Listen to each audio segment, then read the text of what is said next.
Mesdames et messieurs, bonjour, bonsoir, haïtiennes, haïtiens d'ici et d'ailleurs, bienvenue. Hard Info Haïti Actualité, Ralph décrypte l'info pour ce jeudi 5 février 2026 en collaboration avec Alternance Média, Téléspiral et C-Media Lab. À jour J-2 avant le 7 février, les États-Unis tranchent en faveur de Alix Didier Fils-Aimé. À 2 jours de la fin du mandat du Conseil présidentiel de transition, Washington affiche une position sans ambiguïté. Dans une publication sur X, l'ambassade américaine en Haïti affirme soutenir le leadership du Premier ministre Alix Didier Fils-Aimé pour conduire le pays après le 7 février 2026. Le message reprend une communication du commandement du Sud confirmant la présence de 3 navires militaires dans la baie de Port-au-Prince. Les États-Unis s'opposent clairement à toute prolongation du mandat du Conseil présidentiel de transition et semblent aujourd'hui être en désaccord avec ceux qui prennent position pour un gouvernement bicéphale après le 7 février. Succession du CPT, l'hôtel Montana au cœur d'une course aux candidatures. À Pétionville, Montana a accueilli le comité de suivi du dialogue interhaïtien chargé de recevoir les candidatures pour le collège présidentiel de 3 membres, le poste de Premier ministre, selon le vœu de l'accord trouvé 2 jours avant. L'affluence et les images devenues virales illustrent la tension politique. Parmi les candidats déclarés, le docteur Jean Palem Mathurin du MON. Devant la presse, il a confirmé avoir soumis sa candidature au poste de Premier ministre. D'autres personnalités connues dans la politique haïtienne ont été remarquées sur place, comme l'ancienne ministre Marie-Denise Claude et l'ancien ministre Jimmy Albert. Les pièces exigées sont celles prévues par la Constitution amendée de 1987 pour l'exercice des hautes fonctions de l'État. On va parler, mesdames, messieurs, maintenant de l'ULCC.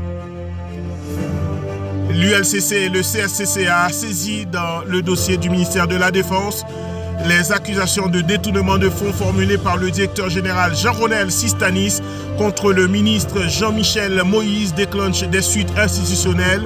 L'ULCC confirme l'ouverture d'une enquête. Une audition du directeur général du ministère de la Défense s'est tenue pendant plusieurs heures ce mercredi. La Cour supérieure des comptes et du contentieux administratif annonce de son côté la mise en place d'une commission d'enquête sur ce dossier. Le ministre de la Défense rejette toutes ces accusations et il évoque une procédure en diffamation contre le directeur général du ministère qu'il dirige. Le dossier prend donc, mesdames, messieurs, une dimension judiciaire et c'est bien mieux pour la République. On va parler du ministère du Commerce. Prolongation des programmes Hop Help. Le ministère du Commerce et de l'Industrie a salué l'adoption par la Chambre des représentants des États-Unis du projet de loi des finances rectificatif prévoyant la prolongation des programmes Hop Help jusqu'au 31 décembre 2026. Le ministre James Monazar souligne que cette avancée résulte des démarches diplomatiques et économiques menées par le gouvernement haïtien, considérées comme des leviers majeurs pour le secteur du textile, l'emploi industriel et les échanges commerciaux préférentiels. Ces programmes demeurent stratégiques pour l'économie nationale, a déclaré le ministre James Monazar, ministre du Commerce et de l'Industrie d'Haïti. Parlons, mesdames, messieurs, maintenant des éminentes personnalités de la CARICOM, réunion tenue à Washington sur Haïti. Le groupe des personnalités éminentes de la CARICOM et des Caraïbes a pris part le 2 février 2026 à Washington DC à une réunion consultative sur Haïti convoquée par l'Organisation des États américains. Les discussions ont porté notamment sur les questions de sécurité, de gouvernance et d'organisation d'élections dans le pays. Ont participé à cette rencontre le sous-secrétaire général aux affaires étrangères et aux relations communautaires du secrétariat de la CARICOM, Elisabeth Solomon, ainsi que le conseiller spécial du secrétaire général pour Haïti, l'ambassadeur Colin Gunderson. Des représentants de l'OEA, de la CARICOM, des Nations Unies, du gouvernement haïtien et du Canada ont également pris part à cette réunion donc sur la situation en Haïti à l'approche des fins de mandat du CPT le 7 février prochain. Parlons maintenant de coopération Haïti-Mexique.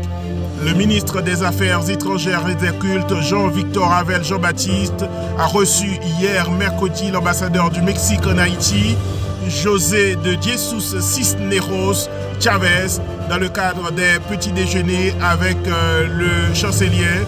Cette rencontre cordiale a permis d'aborder la conjoncture politique haïtienne ainsi que l'engagement du gouvernement mexicain à accompagner Haïti vers la stabilité.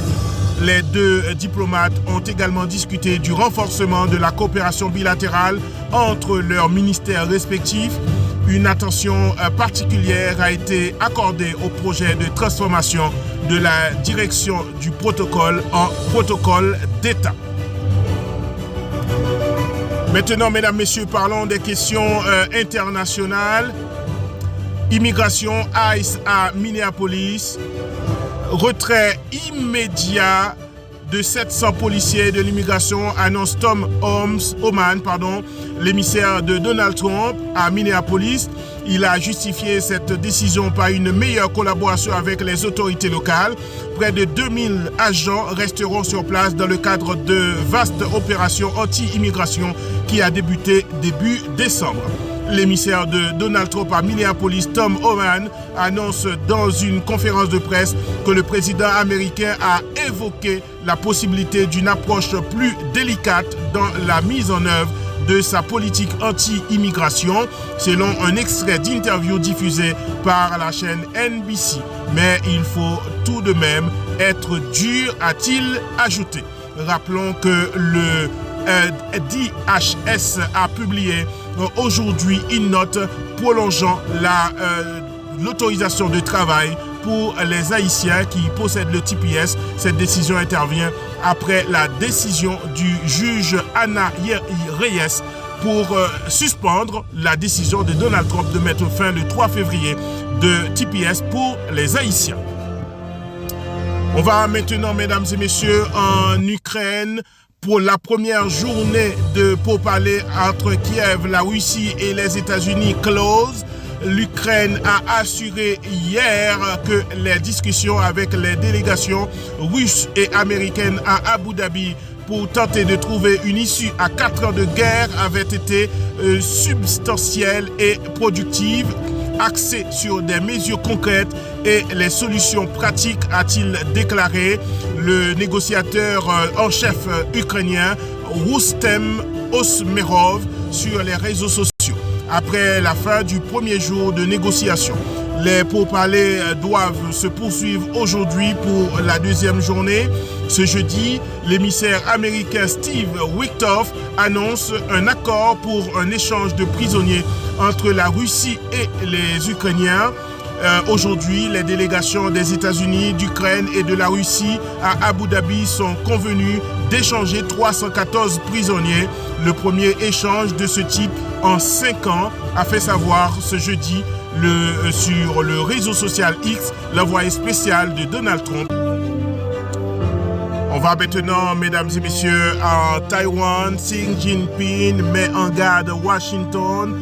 Le président chinois Xi Jinping a averti mercredi le président américain Donald Trump lors d'un appel téléphonique que les États-Unis devaient faire preuve de prudence dans leur vente d'armes à Taïwan, selon un média d'État. La question taïwanaise est le sujet le plus important des relations sino-américaines. Taïwan fait partie du territoire chinois.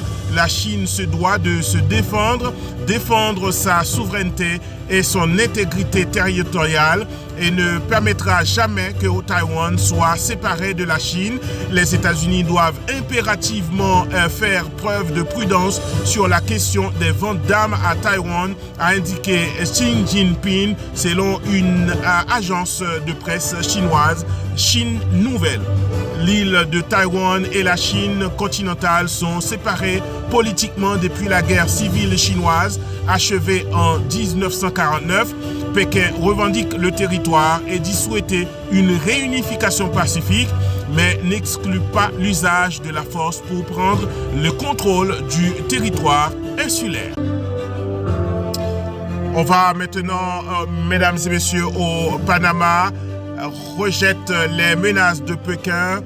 Le président du Panama, José Raúl Mulino, a rejeté mercredi la menace de la Chine de faire payer au pays d'Amérique centrale un prix élevé après l'annulation par la justice panaméenne de la concession accordée au groupe hongkongais CK Hutchison pour 2 ports du canal. Selon l'agence Bloomberg, le gouvernement chinois a dénoncé une décision extrêmement absurde et averti que le Panama paierait un prix élevé s'il ne changeait pas de cap. Je rejette fermement la déclaration du Bureau des affaires de Hong Kong et Macao après la décision de la Cour suprême de justice concernant le contrat portuaire, a déclaré Mulino sur X, ajoutant que le Panama est un état de droit et respecte les décisions de justice. Voilà, mesdames et messieurs, Hard Info, Haïti Actualité, Ralph décrypte l'info, tout ce que vous deviez savoir sur Haïti et le monde. À 2 jours du 7 février, la transition haïtienne entre dans une phase décisive sous forte pression internationale. Entre manœuvres politiques internes, enquêtes pour corruption et signaux militaires américains, le pays vit une séquence critique. Sur le plan international, tensions sino-américaines, guerre en Ukraine et politique migratoire américaine dominent l'actualité. C'était Hard Info en collaboration avec Alternance Média, Téléspiral et C-Media Lab. Mon nom c'est Ralph Siméon. Je vous invite à me suivre sur YouTube Hard Info TV ou sur Facebook Ralph Siméon ou sur la chaîne d'info Hard Info. Je vous donne rendez-vous demain pour une nouvelle édition Hard Info. Tout ce que vous devez savoir sur Haïti et sur le monde. Merci de votre fidélité. À bientôt.